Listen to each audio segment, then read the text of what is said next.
录制综艺，我误食了毒蘑菇，看见顶流变成了一只猫，还冲我撒娇，我一时没忍不住亲了一口猫脸。弹幕炸了，俩男的，现在的综艺这么炸裂了吗？这辈子没这么无语过 ，CP 解绑这么久了，还来蹭，我哥真可怜。半夜，顶流发了条微博，被暗恋对象亲了怎么办？在线等，挺急的。我是个过气艺人，由于半年没接到戏，经纪人托关系给我接了档生活类直播综艺。开播前我做了很多功课，节目也进行得很顺利。直到我发现坐在旁边全程冷脸的顶流变成了一只小花猫，还喵喵喵的冲我撒娇。我体内的猫奴属性压不住了，抱起小花猫的脸亲了一口，宠溺地说：“真得劲，叫爸爸。”主持人和嘉宾傻眼了，弹幕炸了，俩男的，现在的综艺这么炸裂了吗？这辈子没这么无语过 ，CP 解绑这么久了，还来蹭，我哥真可怜，离我哥远点，我没开玩笑。经纪人发消息问我哪根筋搭错了。我刚回复完，只见所有人的表情出奇的一致，震惊中带着诡异，就像我做什么不可理喻的事情。正疑惑着，经纪人把我拉到了后台，我才知道现场不让带手机，我拿着空气像个傻子一样回消息。更加没有猫，有的是陆昂被冒犯的表情。他这个人最记仇了，我让他在全国观众面前这么丢脸，以后指不定怎么报复我。中午吃的那口毒蘑菇害人不浅啊！很快，井号顶流陆昂被宋妍当众强吻，井号冲上了热搜，评论区都在骂我无底线蹭陆昂流量，让我以死谢罪。经纪人气得来回踱步，开拍前我就让你离他远点，怎么还坐到一起去了？我哪来那个咖位？是他自己过来的。人家现在是顶流，别人蹭能火，你蹭就是死。你们 CP 解绑那会儿闹得那么难看，他的老粉可都记着。你自己上网解释一下，我先走了。经纪人一副甩手不管了的架势。我躺在病床上琢磨文案怎么发，能让粉丝的怨气少一点。毕竟死我是不可能死的。纠结到下半夜，突然刷到了陆昂发的某博，还是1分钟前。点开一看，我虎躯一震，被暗恋对象亲了怎么办？在线等，挺急的。我去，纯爱战神啊！难怪这么多年一直单身还没有绯闻，原来在搞暗恋文学。我笑得快直不起腰。评论区的粉丝破防了，纷纷喊话说他们不要嫂子，哥哥专心搞事业。瓜吃的正香，经纪人发消息来催了，怎么还不发文解释？对，正事要紧。我发了一条，本人误食毒蘑菇产生幻觉了，对节目组和嘉宾带来的麻烦，真诚的说一声抱歉，还附带了检查单照片，生怕网友不相信。几分钟后，评论99+我被骂成了筛子，你最好是中毒了，不然下毒的人就是我。再蹭腿给你打断，只有我好奇他产生幻觉为什么亲陆昂。是啊，陆昂当时的表情也很好品。你们看陆昂刚才发的微博了吗？啥？又发生了啥？我赶忙跟过去吃瓜，不料陆昂已经把那条微博删了，背景还换成灰色，看样子是被暗恋对象拒绝了。陆昂那个冷脸怪也有这一天，想当初跟他炒 CP 的时候，我遭了多少冷脸和白眼，连 CP 粉都直呼磕不下去了。终于有人替我报仇了，爽！隔天开播，主持人八卦的问陆昂有过暗恋经历吗？成功了吗？嚯，真敢问！陆昂一脸平静的答没有。主持人立马嗅到了流量，对方有男朋友了。陆昂侧头看了我一眼，不答话。弹幕该不会是王雨诺吧？他昨晚被拍到跟陆昂住的同一家酒店。救命！我哥昨晚那条微博指的不会就是他吧？王雨诺，陆昂上一部戏的女主角，两人戏内 CP 大火，女方那边有炒 CP 的意思，时不时晒出一些幕后花絮，引人遐想。谁知戏播完陆昂就立马划清界限了，原来是在玩欲擒故纵，此举甚蠢。中途休息，我实在没忍住，凑到了陆昂身边，追女生这是我熟，你管好你自己。陆昂冷脸打断我。后面的环节全是围绕陆昂进行的，我在旁边连个镜头都捞不着，搞不懂以他的咖位为什么要来拍这种小节目，降维打击。经纪人也发愁，要不适当跟陆昂互动一下，还有没有原则了？说了不蹭就不蹭。晚上导演组织聚餐，我坐在角落里抽烟，陆昂被众星捧月，酒过3巡，大家都晕乎乎的。陆昂上完厕所回来后，一言不发地坐在了我身边，半晌才开口，你交过很多女朋友？为了面子，我硬着头皮点了点头。他猛喝了一口酒，为什么亲我？不是说了，吃蘑菇中毒，只是这样。他转头盯着我，想要从我眼里发现什么。我忙自证清白，我发誓我不是故意的。你要是不信，这节目我立马退了。陆昂的表情有点奇怪，不对，今天一整天他的状态都很奇怪。宋妍，你说这个世界上有没有人是纯死的？我认真想了想，不好说，没准真有。陆昂无奈地摇了摇头。节目组一群人见陆昂没有回去，端着酒杯过来敬酒，他没有推脱全喝了，还挡下了导演向我敬来的酒，完全不管导演的脸色有多难看。聚餐结束，陆昂已经醉得被节目组的人扶着走。我打完招呼要走，却看见扶着陆昂的男生手臂往下摸上了陆昂的屁股。趁人喝醉吃豆腐，我的火气一下子就上来了。经纪人拉住我，什么都管，只会害了你。我甩开经纪人的手，走到陆昂身边，对那个男生说，就不麻烦你了，我顺路送他回去。男生没有放手的意思，还出言讥讽，小胡咖一个，我劝你别多管闲事。我的笑容冷下来，如果我说这是管定了呢？你知道我是谁吗？节目组跑腿的。针锋相对之际，陆昂突然向我扑了过来，下巴抵在我的肩头，低声说，宋妍，送我回家。男生见状不敢再多说什么，毕竟陆昂是他得罪不起的人，他就算对陆昂有想法，也只能趁陆昂喝醉了的时候占便宜。总而言之是挺恶心的。我把陆昂扶进车里，经纪人的白眼都要翻上天了，自找麻烦，自己什么处境心里没点数。我是真看不懂你俩这别扭的关系，时好时不好。当初你就不该闹着解绑 CP， 现在也不至于沦落成这样。说起来，跟陆昂炒 CP 那会儿，我是火过一阵的。只是 CP 解绑后，我一落千丈，陆昂则是资源起飞，直接跻身一线，成了内娱断层顶流的存在。经纪人为此数落过我无数次，他不明白我为什么要解绑，我也想不通，当时小有名气的陆昂为什么会答应和我炒 CP， 明明对他来说没什么帮助，还把路走窄了。联系不上陆昂的经纪人和助理，我只能把陆昂带回了我住的酒店。说来也奇怪，陆昂这个人平时很警惕，根本不会参加饭局，今天不仅来了，还喝得酩酊大醉，身边更是一个人都没带。看样子失恋对他的打击太大了。这个王雨墨到底是何方神圣？突然有些好奇。回到酒店，给陆昂洗漱完，再扶他到床上，我已经大汗淋漓。等我从浴室出来，陆昂正呆坐在床上，打量着周围的环境。我一边擦头发，一边走到他面前，放心，这里很安全。他看了我一眼，语气不太好，大床房，你带女人来过？我被他突如其来的问题整笑了，他越是一副正经样，我就越想逗他。女人没来过，男人倒是来过，你怕吗？陆昂没有反感，眼神突然变得像头凶猛的野兽，起身将我压住。那力气大的根本不像是喝醉的人。你觉得我会怕？我突然感觉到了危险，试图挣脱。宋妍，陆昂摁住我手腕的力道重了几分。那晚的事你忘了？你就是这么打发人的？几个意思？我宋妍自认娱乐圈的一股清流，除了和陆昂炒过 CP 外，从来没传过绯闻，怎么还讹上我了？陆顶流，我知道你讨厌我，但泼脏水在我身上就不地道了。不承认，没做过怎么认？你倒是说说我睡谁了？陆昂眼里的火花快喷出来了，让我帮你回忆回忆。说罢，他向我靠近，眼睛看向我身上的浴袍。我被他吓得一哆嗦，下意识踢了一脚，直接踢中了他的要害。陆昂疼得脸色发白。宋妍，我露出了同情的眼神。不是我说，你这报复人的方式真够特别的。你觉得我是在报复你？陆昂一脸惊讶地看着我。难道不是吗？你烦我也不是一天两天了。我烦你，宋妍，你真的连块木头都不是。那也比你好，都什么年代了，追人还玩欲擒故纵这一套，人家女孩子能喜欢吗？你就等着孤独终老吧。你，陆昂被气得撑着胸口平息怒火，而后又像是自我安慰般说，自找的，自找的，别气，气也没用，气死了他也还是块木头。说着，他抓起地上的外套就离开了，临走前还意味深长地看了我一眼。那晚的事，你是真忘了还是假忘了？我一脸茫然，像是真的确定我不记得了。陆昂没再说什么，只是那眼神像是在谋划着什么。第二天，井号王雨墨吻戏上热搜，陆昂深夜买醉疑似吃醋，井号上了热搜。两家唯粉吵得不可开交 ，CP 粉磕得欢天喜地。然而在这3对人中，出现了几条邪门的评论，点赞还上万了。我很好奇陆昂跟宋妍是什么关系，为什么坐同一辆车回去？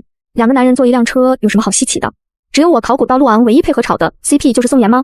就很好磕，赖夫而已，你们还当真了？那也比跟王雨墨好磕，一眼假。没错，至少我哥愿意炒。他什么时候愿意了？哪次不是我主动他冷着个脸躲开的？还记得最后一次同台节目，我跟身边的一位男嘉宾说笑，声音大了一点，镜头转到他的时候，他看我实力嫌弃的表情，让我在热搜上挂了2天。唯粉高兴坏了，说他跟我炒 CP 都是公司逼的，他本人非常嫌弃我，然后搬出了一堆陆昂被迫营业的视频。CP 粉破防了，集体脱粉。陆昂唯粉多，没什么影响，而我几乎是 CP 粉，他们一脱粉，我就跟退圈没什么两样了。当时最不该有解绑想法的我，跟公司提出了解绑，大概是想证明自己并不是离了陆昂就一无是处。陆昂不同意，很多时候我都看不懂他这个人，明明趁这个机会甩开我是最好的。有晚他找上我，说了些莫名其妙的话，我心里是埋怨他的，所以一句话也没听进去，只顾着喝酒。最后我只记得自己喝了很多酒，躺下就睡着了。至于陆昂什么时候离开的，我没在意。没想到时隔5年，井号宋妍是陆昂唯一炒过的 CP 对象，井号上了热搜。等等，难道他指的就是那晚？经纪人竟然有几分兴奋地看着我，要不你去求陆昂跟你营销一波兄弟情？求他？你不怕他记仇的老粉了？舆论风向都是可以转变的，骂你的人也可以变成喜欢你的人。而且他能来参加这档综艺，就证明没有计较当年的事，没计较昨晚就不会那样整我了。再去求他们，知道他还会干出什么事。想起陆昂昨晚的眼神，我现在还后怕。不去，打死也不去，真不去。这节目可就2、3集，你加起来连10分钟的镜头都没有，你想想自己为什么要来这档综艺？说白了，这节目就是我最后的挣扎。可人家陆昂能同意吗？闹着要解绑 CP 的人是我，现在又去求着营销兄弟情，这个脸我丢不起，顺其自然吧。随着综艺的播放，陆昂的人气越来越高，不知道为什么大家就喜欢看他冷脸的样子。嘉宾们分享生活习惯和技巧后，开始做一些小游戏，我依旧在最边上，镜头屈指可数。主持人让陆昂选人一起玩推手游戏，输了的人喝苦瓜汁。陆昂几乎没犹豫，说出了我的名字。镜头立马转向我，弹幕，他怎么还在？我哥怎么选他？晦气，他真的，我哭死。选宋妍是为了给他争取镜头吧？磕死我了！站上台，陆昂率先发起攻击，他比我高了4、5公分的样子。一开始我还能躲过，但当我发起攻击的时候，被他紧紧握住了手掌。我错愕地看着他勾起的嘴角，还没反应过来，整个人就不受控制地往前扑进了他的怀里。台上一片起哄声，弹幕也疯狂了，救命！陆昂是故意的吧？占有欲真强，这是什么神仙游戏呀？多来点，我爱看。没想到过期 CP 重新营业也这么甜，这都能磕下去，你们脑子没病吧？最后陆昂输了游戏，被惩罚喝苦瓜汁。他表面淡定，但我知道他最怕这玩意，不，粉丝心疼坏了。我从他手里拿过苦瓜汁，咱不是那种知恩不图报的人。我冲陆昂使了个眼神，然后一口干掉了苦瓜汁。主持人和嘉宾不乐意了，非让我多喝2杯才算数。陆昂不同意，拿起苦瓜汁要喝，我没管，连喝了4杯，综艺效果达到了顶点。不得不说，陆昂是懂怎么炒 CP 的，我要是观众，都被他狠狠拿捏住了。晚上回家，我被紧急送往了医院。原因是苦瓜汁里加了不明液体，节目组给出的解释是道具组人员不小心，挺难让人信服的，但经纪人不让把关系闹僵，毕竟节目播出后反响很好，后续可能还会有合作。折腾到凌晨，总算是没事了。哎，开个节目进2次医院，谁能有我倒霉？躺在病床上昏昏欲睡的时候，陆昂突然出现了。大半夜，他的状态看上去很疲惫，脸上还有残留的彩妆，大概是刚收工。他看了眼我手上的留置针，关心道：“好点了吗？”我笑了笑，点针背，这几天估计是拍不了了。没事，节目组那边我已经打过招呼了，等你回来再拍。至于害你住院的那个人，已经被开除了，是那晚那个男生。陆昂点了点头，别为他费心了，你好好休息。其实被送到医院那一刻，我就猜到是他了，只是没来得及找他算账，陆昂就处理好这件事了，动作真快。谢谢。陆昂没回话，盯了我一会儿后，开始翻看检查单，找医生问情况，确定没啥事后，他才松了一口气。你是因为我住院的，我会对你负责。我怎么觉得他说这话的时候，我有种托付终身的感觉？我抬手给了自己一嘴巴，俩男人胡思乱想什么？没一会儿，陆昂离开了，我紧张的心情才松懈下来。躺太久了，想起床喝口水，却发现没有纸杯。哎，一个人住院的艰辛啊！突然门被人打开了，是陆昂，他手里还拎着一大堆生活用品。搞什么？忽然这么细心，让我紧绷的神经更紧张了。第二天，陆昂来医院的事情被拍了，我住院的事本来被节目组压了下去，他这一来，直接热搜伺候。不过这次没人骂我，反倒是同情我。总之是成功博得了网友的怜悯。营销号也开始大肆宣传我和陆昂之间的感情，一些营销号考古，把陆昂曾经对我摆的冷脸和白眼都写成了吃醋，甚至还有人放出了 CP 解绑那天陆昂在机场红了眼眶的视频，以此来证明我跟陆昂的感情是真的。一时间，我和陆昂的 CP 实现了逆转，还登上了 CP 排行榜。我不敢置信的给经纪人发消息，经纪人回就是说有没有一种可能，营销号说的是真的？什么意思？宋妍，公司花了这么久没有做到的事情，你觉得上个节目就行了？意思是宋妍在帮我，你总算聪明了一次。可是他为什么要帮我？我目光打探的看向陆昂，然后故意把评论拿给他看，想看看他什么反应。结果他淡淡的瞟了一眼，舀了勺粥递到我嘴边，怕被议论。虽然我是替他喝苦瓜汁才进医院的，但为真的没必要，咱好歹是条汉。我从他手里拿过粥，一口干了。以前挺在意的，现在觉得不管什么争议，有流量才是硬道理。我可不想年纪轻轻就退圈。那你介意我帮你吗？这话问得像求着我似的，让我经纪人听了不得开心死。你想从我身上得到什么？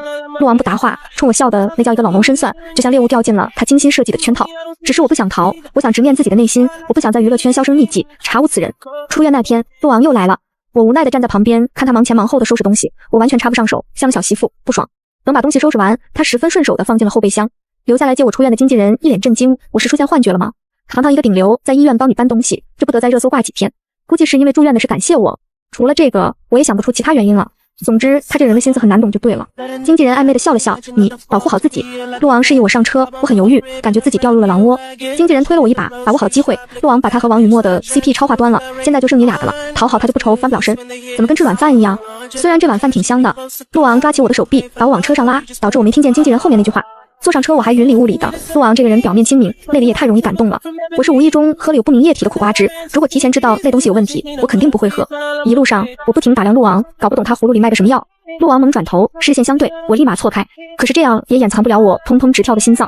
就是说，谁能抵挡得了温柔的人？陆昂埋头笑了笑，上次你说叫我追人，还算数吗？我咽了咽喉咙，我收回。你陆昂想追什么人追不上，可惜那个人不开窍，那就是你不够直接。陆昂若有所思地点了点头，明白了。闲谈间，车停了下来。我看了眼窗外，心的瞳孔放大。你让我住你家里，方便照顾你。最近挺忙的，没时间来回跑。没必要，真没必要。我只是无意间替你住了几天院，不是救了你的命。别废话了，你这感谢人的方式我接受不了。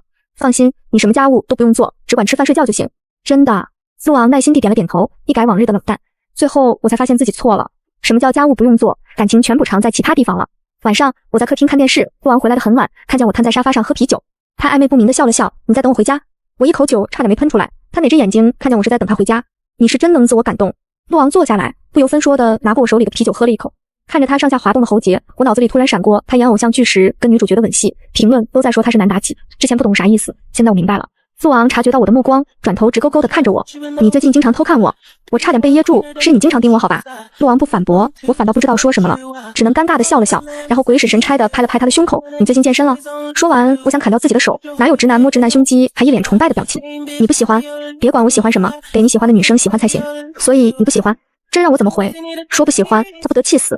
以前无意中说过一次他染棕发没有黑发好看，这小子就一直黑发，演偶像剧也没染过，记仇得很。陆昂直勾勾的盯着我，眼神里的情绪快要跑出来了。我发微博喝酒都跟王雨墨没有关系，我已经跟他公司打过招呼了，你别误会。我知道，你知道。陆昂半眯着眼，你以前就是这样，撩人而不自知。我撩谁了？这2天身体好点了吗？陆昂突然转移话题，眼里闪过一丝蓄谋已久的神情。杀石头猪没问题。陆昂若有所思地点了点头。怕他不信，我站起来蹦跶了几下，没想到酒喝多了，腿有些发软。陆昂接住我后没有立即放开，而是把我抱住。我试图推开他，不料被抱得更紧。你别玩了，这玩笑不好笑。不是你说要直接一点，我是让你追女生的时候直接一点，不是对我。为什么一定是女生？你喜欢男的？我喜欢你。你说什么？我猛地起身，不敢相信自己听到的话，谁知又被陆昂抓住。他不由分说地稳住了我，就像是压抑了太久，一旦爆发，让你丝毫没有还手的力气。宋妍，这5年来我都在想你。陆昂沙哑的嗓音仿佛要把人的魂勾走了。那晚发生的事你可以忘了，但那支撑了我5年。5年来，我脑子里都是你。陆昂凑到了我耳边，宋妍，给我一个爱你的机会。你给我拒绝的机会了吗？不能给。他亲了一口我的额头，但是我给你考虑的机会。不过不是今晚，我忍不了了。说罢，他不再克制。我用力将他推开，然后按住他的肩膀，说的跟谁能忍一样。此时我的大脑连仅存的理智都没有了。我可是个倒霉的麻烦精，你想好了？不用想，你可以交很多女朋友，也可以甩了我，但是我除了你谁都不会要。你这是在道德绑架我。我是在求你喜欢我。一夜过后，我睡到下午才起，醒来就立马拿手机给陆昂发消息，不顾身上的疼痛，你怎么说话不算数？说好了，老子上面。你身体刚恢复，不着急，以后有的是机会。怎么不急？你不相信我的体力？今晚几点收工？8点。等你。陆昂回了几个笑脸，后面是一句爱你。我看得头皮发麻，没想到他这么冷的一个人会说这种情话。他会不会觉得我这么容易就接受他，是对他有企图？晚上陆昂回来，我还在纠结这事，导致没心思管其他的。陆昂倒是卖力得很，我脸都快被他亲烂了。在想什么？我摇了摇头，嫌弃地看他，没吃饭。陆昂秒懂，光想着你了，没心思吃饭。你是不是傻？遇见你就傻了。在陆昂的精心照顾下，我恢复得很快。节目最后一期是单独采访的镜头，主持人现场想了一个成语接龙的小游戏，输了会有惩罚。玩了2轮，输了2轮。主持人让我翻出微信最新一条消息，是经纪人发来恭喜我接到男主剧本的消息，正好用节目当宣传了。镜头对准我的手机屏幕，谁知打开手机，收到了陆昂发来的消息，所以你有喜欢我一点了吗？主持人化身尖叫鸡，我想藏已经来不及了。节目播出后，井号陆昂为爱当舔狗，井号陆昂暗恋宋妍5年，井号陆昂是 gay， 井号这些词条都被打上了爆字，微博直接瘫痪了。评论祝福和骂声成了2极分化。后台我看着评论发愁，陆昂倒是像个没事人一样把外卖递到我面前，评论可能不太好，你别生气。你是不是啥？他们都在针对你，这么多年我已经习惯了，只要那些话不是你说的，对我来说就没有杀伤力。值得吗？为什么喜欢我？喜欢人还需要理由吗？如果我说是一见钟情，你相信吗？我惊了。回忆起第一次见面，我对他伸出手，十分热情的自我介绍，结果他冷着脸，只用2个字回应我，你好。那会儿还以为他是看不起人，原来是在害羞。我们炒 CP 那会儿，经纪人暗示我喂他吃东西，他浅浅尝了一口后别过脸，接着脸刷一下就红了，看样子也不是因为生气，而是害羞。我跟其他人说话，他就冷着个脸，等我一接近他，他就把我挡在身后。那会儿还以为他故意挡我的镜头，原来是在吃醋，所以他一直都在表明自己的心意，是我先入为主，以为他讨厌我，于是把他所有行为都理解成了讨厌我。陆昂站起身，把我搂进怀里，开玩笑道，你终于开窍了。陆昂，我话未完，化妆间的门被人打开，是陆昂的经纪人，看见我们，他愣了一下，然后换上了笑脸，导演找你有事。陆昂哦了一声，然后对我说，等我一下，待会儿一起走。我点了点头，经纪人看了我一眼，停顿了2秒后离开了。果然第2天，陆昂的经纪人就找上了我。开场第一句话，我几乎能猜到，无非是让我跟陆昂断了关系。我听说你的合约快到期了，有没有兴趣签我们公司？条件是什么？留住陆昂。什么意思？我不妨直接跟你说，陆昂的合约快到了，他不打算跟公司续约，想自己成立工作室，老板希望你去说服他留下来。你们的好意我心领了，不过我没有那个能力去说服他，他有自己的理想和目标。经纪人不愿意听我说废话，打断道，这些年陆昂因为帮你得罪了不少人，要不然你以为自己真有翻红那个本事？换句话说，他不续约，公司就会想方设法打压他，他离了公司绝对走不远。你考虑清楚，是你们俩一起留下来，还是2个人一起胡？见我不说话，经纪人乘胜追击，你也不想再胡下去了吧？要不然干嘛搭上宋妍？你真喜欢他？回到陆昂家里，我思考了很久，差不多快傍晚的时候，我才拿着行李箱往门口走。结果刚打开门，就跟陆昂碰个正着。他看了看我手里的行李箱，一副受伤的表情。你要走？陆昂打断我，我知道你见过我经纪人，他跟你说什么？是不是用签下你当条件，让你劝我续约？没错，他是这样说了。那你答应了吗？条件很诱人，你知道我不想再胡下去了。我冷脸拿开他握住我行李箱杆的手，想往外走。陆昂突然抱住了我，手臂死死圈住我。我答应续约，你别走，我不想再失去你了。5年真的很久，我不想再经历了。宋妍，我爱你，很爱你。我从他怀里挣脱，一回头，陆昂已经红了眼眶。我慌张地替他擦掉，我跟你开玩笑的，我明天要进剧组拍戏，今晚回去收拾东西。你经纪人的话虽然说的很有道理，我也很心动，但我这个人一身反骨，喜欢对着干。真的？你怎么那么不经斗？陆昂用力地在我脖子上咬了一口，厉声警告道，宋妍，什么事都能开玩笑，唯独这件事不能开玩笑。我笑着拍他的后背，知道了，你太爱我了，离了我活不下去是吧？陆昂笑了，靠近我耳边，你想怎么样都行。这刚刚还一副脆弱感十足的样子，这会儿就这样说话了。今晚别走了好吗？为了补偿我把人欺负哭了，我答应了他。陆昂宠溺地点了点头，完事后才想起问我，还在意位置吗？太累了，这会儿让给你。乖。进组大概半年的样子，戏拍完了。期间陆昂来看过几次班，由于是古装剧，空闲之余，我把他拉到了后山。2人一对视，还来不及说话，陆昂就把我推到身后的石头上狂亲。宋妍说你想我？想你有多想？具体有多想，看你待会儿的表现。续待播期间，我选择跟经纪公司续约，于是接到了第2部大男主剧。网上质疑的声音很多，我没有在意，而是专注自己。剧播出后，收视率创出了新高。陆昂跟经纪公司解约后，被公司放出了黑料，无非就是黑脸耍大牌之类的。各大博主跟黑，粉丝和路人不买账。经纪人公司见状，开始泼脏水在陆昂身上，恶意剪辑视频，说他辱骂粉丝。一时间，陆昂风评很差，经纪公司又拉拢大粉，让他们呼吁粉丝不去支持陆昂的新电影。那段时间，陆昂的状态很差，直到首映那天，粉丝拿着横幅出现，票上线几分钟，一抢而空，最后票房排名挤进年度前5名。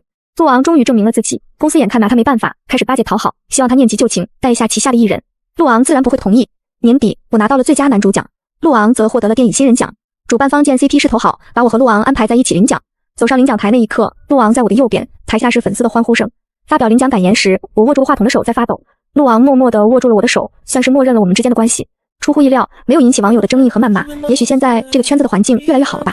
年后回城，陆昂准备了一大桌美食，我吃了2口就放下了筷子。怎么了？牙又疼了？陆昂忙过来查看，我有些惊讶，毕竟上一次牙疼还是我们炒 CP 那会儿。为了不被发现，我全程不敢表现出来，只在下台的时候摸了一下右脸。没想到这个小动作被他捕捉到了，还记了那么久。发炎了，我去给你拿止痛药。我拉住陆昂的手，有比止痛药更管用的东西。说罢，我稳住了他。事后我问陆昂，5年前他来找我的那晚到底发了什么事？你说我看不起你，要亲我一下解气。然后呢？